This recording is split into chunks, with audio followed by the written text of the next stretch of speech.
We're in this video going to go over Riemann sums.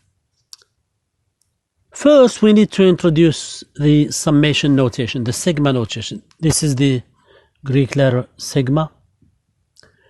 The summation notation is kind of a shorthand notation for when you have a sum. For example, if you have this sum here like S sum equals A1 plus A2 plus A3 plus A4, etc., all the way to AN, you can shorten it like this by using the sigma.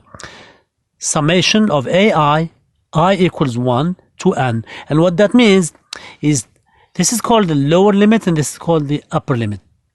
So take the lower limit, I equals 1. So this means A, replace I by 1, plus, it's a sum. Next I is 2, A2, plus, next I is 3, A3, plus, when do you stop? When I equals N, AN. And this is the sum we have up here. That's called the sigma notation. For example, 1 squared plus 2 squared plus 3 squared plus 4 squared plus etc. all the way to 100 squared can be summarized like this. Summation of I squared, I equals 1 to 100.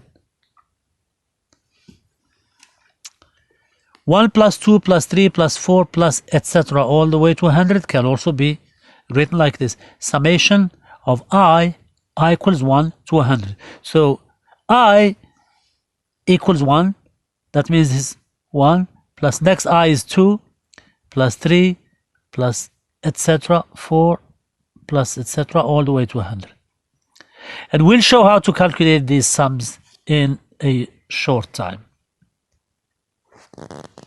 There is a story that one day when Carl Gauss, was in the 6th grade, his teacher wanted some peace and quiet for about 15 minutes or so. So she gave them a problem to do. And the problem was add numbers from 1 to 100.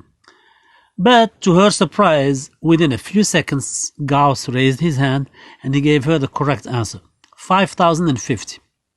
She was shocked. She asked him how he did it. And this is what he said. He said he noticed that when you add the first and the last, 1 plus 100, the sum is 101. 2 plus 99 gives you 101. 3 plus 98 gives you 101. And all he needed to do is figure out how many pairs of numbers. Since there were 100 numbers, the number of pairs was 50. So he multiplied 101 times 50, and that gave him 5,050. Let's go back to what Gauss did. Gauss added the first number, let's call the last number N.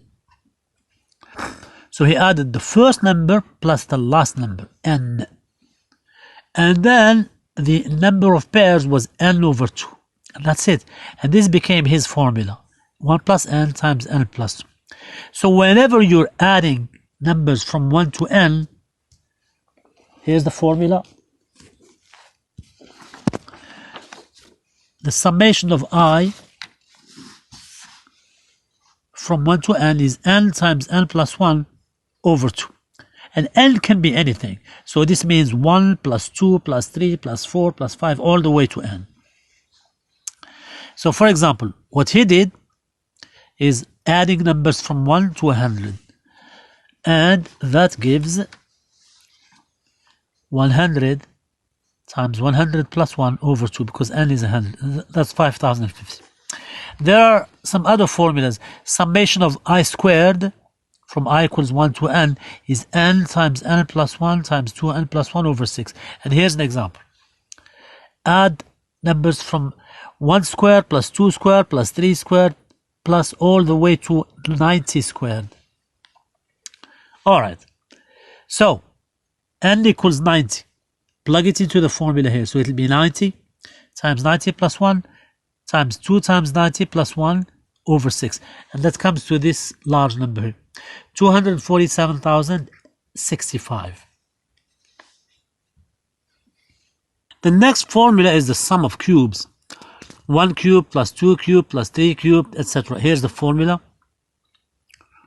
The result is n squared times n plus 1 squared over 4. For example, if you're asked to add 1 cubed all the way to 150 cubed, n is 150, so you substitute 150 in this formula. So it'll be 150 squared times 150 plus 1 squared over 4. And that comes to this number here. 128,255,625. What if you're summing the same number n times? This sum here. The summation of n,